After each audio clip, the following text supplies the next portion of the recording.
తాకట్టులో ఉన్న బంగారాన్ని విడిపించి ఆ రోజు ఆన్లైన్ రేటుకే మేము కొంటాం. Sharma gold company. నమస్కారం, నేను మీ జాహ్నవి.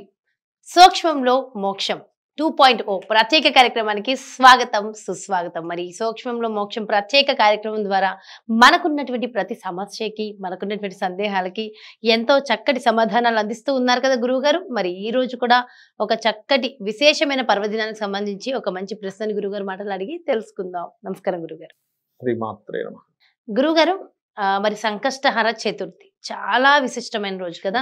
అయితే ఎంతో మంది ఎన్నో రకాల సమస్యలతో బాధలు పడుతూ ఉంటారు. ఈ సంకష్టహర చతుర్థిని మనం ఎలా జరుపుకోవడం వల్ల ఒక్కొక్క జీవితంలో మనిషికి ఒక్కొక్క సమస్య ఉంటుంది, అవి తొలగుతాయంటారు? కాస్త డీటెయిల్డ్ గా ప్రతి సమస్యకి రెమెడీని కొంచెం అందించండి గురుగారు. ఫస్ట్ ఆఫ్ ఆల్ ఏంటంటే, ఒక్కొక్క సంకష్టహర చతుర్థి కావచ్చు, అమావాస్య కావచ్చు, పౌర్ణమైన, ఏకాదశి అయినా ప్లానెటరీ పొజిషన్స్ ఆధారం చేసుకొని ఆ యొక్క సమస్య తీరడానికి ఆ ప్లానెట్స్ అనేవి సపోర్ట్ చేస్తాయి మనకి.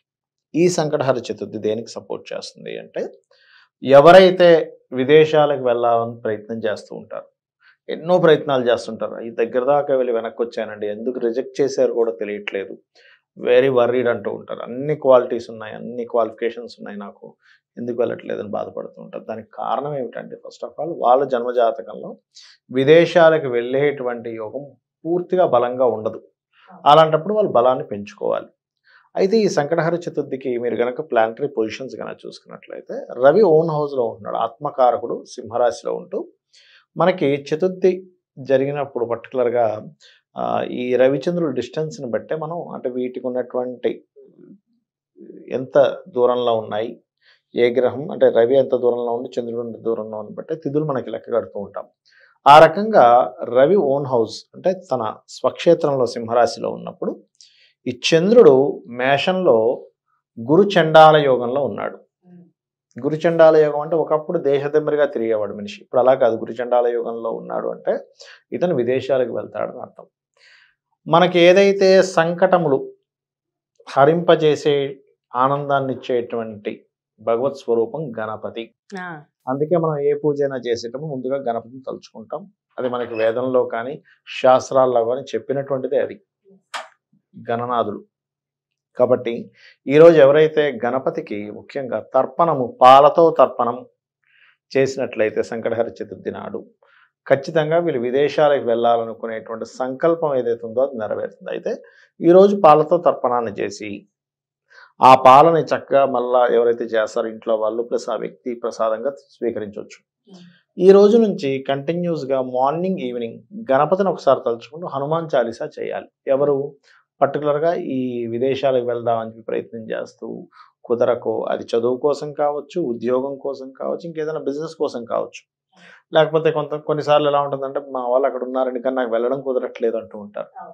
ఒక్కోసారి ఎలా ఉంటుందంటే, భర్త అక్కడ ఉంటాడు, భార్యకి వెళ్ళడం కుదరదు, వీసా రాకపోవడం, ఏదో జరుగుతూ ఉంటుంది, వాళ్ళిద్దరి మధ్య ఎడబాటు ఉంటూ ఉంటుంది. అలాంటప్పుడు ఏంటంటే, వాళ్ళిద్దరి మధ్య ఎడబాటు జరగడానికి ఇద్దరి జన్మ జాత చక్రాల్లోని భార్యాభర్తలు కలిసి ఉండే యోగాలు తక్కువగా ఉంటాయి కొంతమంది. అందుకని చూడండి, నేను చాలా కేసెస్ చూశాను. వాళ్ళకి ఏంటంటే వివాహం అవుతుంది, ముందుగా వెళ్తాడు అబ్బాయి, నేను మళ్ళీ వీసా అది ఏర్పాటు చేస్తాను తీసుకెళ్తా అంటాడు, కానీ ఏదో కారణం చేత డిలే అవుతూ ఉంటుంది.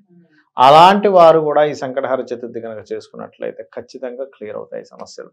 ఇది ఒకటే గుర్తుపెట్టుకోండి, ఎప్పుడైనా ఎటువంటి ఆటంకాలు జరుగుతున్నా సంకటహర చతుర్థి ఎప్పుడు వచ్చింది, నెలలో 2 సార్లు వస్తుంది. వచ్చిన ప్రతిసారి కనుక గణపతికి విన్నవించుకుని, స్వామి ఈ ఆటంకం తొలగించే బాధ్యత నీది, నా ప్రయత్నం నేను చేస్తున్నాను, నేను నమ్ముకున్నాను, నాకు ఈ సంకటం నుంచి బయటపడేసే అని చెప్పి ఎవరైతే కోరుకుంటారో 100% అది ఏ సమస్య అయినా అయితే ఇక్కడ ఒక్కొక్కసారి ఏంటంటే ఒకటి గుర్తుపెట్టుకోండి, మనకు కొన్ని కర్మలు అడ్డుపడుతున్నప్పుడు సమస్యలు తీరవు. కొన్నిసార్లు భగవంతుడు మనం దానికి ఎలిజిబుల్ కాదన్నప్పుడు కూడా మనకు అది ఇవ్వడం. ఒకసారి ఎలా అంటే, నిప్పు కనికుంది, ఆ నిప్పు కనికని చిన్న పిల్లవాడు అడిగితే తల్లి ఇవ్వదు, పెద్ద అయితే ఇస్తుంది. పట్టుకుని హ్యాండిల్ చేసే విధానం పెద్దవాళ్ళకి తెలుసు, అది కాలుతుందని జ్ఞానం ఉంటుంది, దాన్ని ఎక్కడ పట్టుకోవాలో తెలుసు, ఎలా హ్యాండిల్ చేయాలో తెలుసు, ఒక కాగడాన్ని తీసుకెళ్ళి ఎక్కడ పెట్టాలో తెలుసు. అదే చిన్నపిల్లకి ఇస్తే ఏం చేస్తాడు, వేలు పెడతాడు. అలా కొన్ని సందర్భాల్లో మనం ఇంకా దానికి అర్హత లేకపోవడమో, ఎలిజిబుల్ కాకపోవడమో, ఆ కర్మ వల్ల ఇంకో కర్మ ఏదైనా యాక్టివేషన్ అవుతుంది అన్నప్పుడు ఇవ్వదు అమ్మవారు, గుర్తుపెట్టుకోండి. అది నేను ఎంత పూజిస్తున్నా నాకు రావట్లేదు అంటే మనం అర్థం చేసుకోవాల్సింది ఏంటంటే దానివల్ల నాకేదో ప్రమాదం ఉందేమో, అది అమ్మకి తెలుసు, మనకెలా తెలుసు అని అనుకొని, సరే అమ్మ నువ్వు నాకు అది ఇవ్వకూడదు అనుకున్నావు కదా, సరే నాకేది మంచిదో అది ఇవ్వని అడగాలి ఎప్పుడు కూడా. ఒక వ్యక్తి మనకి అబ్దుల్ కలాం గారు కూడా ఒకసారి చెప్తారు, అతను ఎయిర్ సంబంధించినటువంటి అంటే ఏరోప్లేన్ నడిపించేటువంటి దాంట్లోకి వెళ్ళాలని అతని ఆశయం, కానీ అది రాలేదు. పైలట్ అవ్వాలని అతని ఆశయం, అది రాలేదు. అయ్యో రాలేదని బాధపడుతూ ఉన్నాడు. అది రాకపోవడం వల్ల ఇప్పుడు ప్రెసిడెంట్ అయ్యారు, లేకపోతే అలాగే ఉండిపోయారు. మంచి ప్రెసిడెంట్ మనం కోల్పోయే వాళ్ళంగా. భగవంతుడికి తెలుసు ఏది ఇవ్వాలి ఏది ఇవ్వలేదు, ఇవ్వకూడదు. ఒకటి రాలేదు అంటే దాని వెనక ఇంకొకటి ఏదో ఉందనే అర్థం కదా. కాబట్టి ఏంటంటే ఎప్పుడు భగవంతుని నమ్ముకొని మనం అడుగుతున్నాము, ముఖ్యంగా గణపతిని అడుగుతున్నాము అన్నప్పుడు మరింత ఖచ్చితంగా గణపతనే కాదు ఏ దేవతా స్వరూపమైనా మనం పూజ చేసేటప్పుడు ఖచ్చితంగా అక్కడికి వస్తుంది.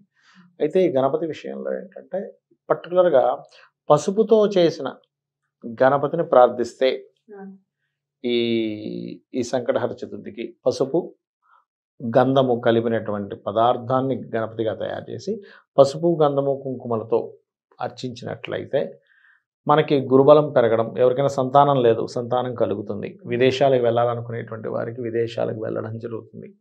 ఆటంకాలు కొంతమందికి చూడండి గురుబలం లేదండి అందుకే ఆటంకాలు జరుగుతున్నాయి అంటూ ఉంటారు. ఆ ఆటంకాలన్నీ కూడా చాలా సునాయాసంగా అలా చేత్తో తీసి పక్కన పెట్టినట్టుగా అవుతుంది.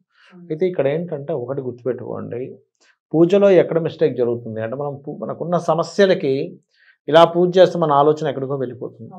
నేను ఒకటే చెప్తాను, మీ ఆలోచన అక్కడ కూర్చున్నప్పుడు ఎక్కడికో వెళ్ళినా మీ సమస్యను తీరదు. అక్కడ పూజ చేసిన ఫలితం ఉండదు. ఎందుకంటే మీరు పూజ చేసినప్పుడు పూజ మీదే కనుక మీరు కాన్సన్ట్రేషన్ చేసి ఆ 20 నిమిషాలు అరగంట 10 నిమిషాల్లో పూజ అయిపోతుంది అనుకోండి, ఒక అరగంట అయిపోతుంది అనుకోండి, ఆ అరగంట ఏమీ నేను మైండ్లో పెట్టుకుని నేను పూజ మీద మాత్రమే కాన్సన్ట్రేషన్ చేస్తాను అనుకుంటూ దాని తర్వాత చేసే ప్రతి పని కూడా ఈశ్వరార్పణంగా ఎవరైతే చేస్తారో ఖచ్చితంగా ఆ పని సక్సెస్ అవుతుంది. అయితే అది ఏ సమస్య అయినా సరే మనం ఆ రోజు చేసుకునే పూజ వల్ల దానికి ఫలితం ఉంటుంది. పర్టికులర్గా సంకటహర చతుర్థి క్లియర్ చేస్తుంది సమస్యని. ఒకవేళ ఇంట్లో పూజ చేయలేరు, ఆలయ దర్శనం కూడా మంచిదేనంటారు. ఒకవేళ ఇంట్లో ఏదైనా ప్రాబ్లం ఉంది చేయలేనప్పుడు మనసులో ఇప్పుడు ఈ కలియుగానికి ఉన్న గొప్పతనం ఏంటంటే మీరు కూర్చొని పూజ చేసినట్టుగా భావిస్తే కూడా పూజ ఫలితం వస్తుంది. ఇది కుదరనప్పుడు, నామస్మరణ కుదిరినప్పుడు కూడా అలా చేస్తానంటే కాదు, కుదరనప్పుడు అలా చేసి ఆలయానికి వెళ్ళొచ్చు, గణపతి ఆలయానికి వెళ్ళొచ్చు, వెళ్ళి అక్కడ కాసేపు కూర్చొని గణపతికి మీరు చేయవలసింది ఏదైనా చేయొచ్చు, ఖచ్చితంగా మంచి ఫలితం వస్తుంది. చాలా చాలా చాలా చక్కటి విషయాలు తెలియజేశారు గురుగారు. Thank you so much. నమస్కారం. శ్రీమాత్రే నమః. సో చూసారు కదండి, మరి సూక్ష్మంలో మోక్షం 2.0లో నిజంగా సరికొత్త విషయాలు అంటే చాలా మంచి మంచి విషయాలు మనందరికీ తెలుసుకోవాల్సినవి. ముఖ్యంగా పూజ చేయడం వల్ల ఎక్కడ ఒక చిన్న పాయింట్స్ ఉన్నాయి, ఆ పాయింట్ని మనం పట్టుకుంటే నిజంగా మనం అనుకున్న సమస్యల నుంచి దూరంగా వెళ్ళి చక్కటి ఆనందాలని మన జీవితంలోకి తెచ్చుకోవచ్చు. మరి అదేంటనేది మీరు జాగ్రత్తగా గమనిస్తే అర్థమవుతుంది. మరి ఎవరెవరైతే విదేశాలకు వెళ్ళాలనుకున్నారో లేదంటే ఏ ఇతర సమస్యలతో అయినా ఎవరెవరైతే బాధపడుతున్నారో వాళ్ళందరికీ కూడా మరి సంకష్టహార చతుర్థి నాడు ఏ విధంగా గణపతిని పూజించాలనేది ఎంతో చక్కగా గురువు గారు చెప్పారు కదా.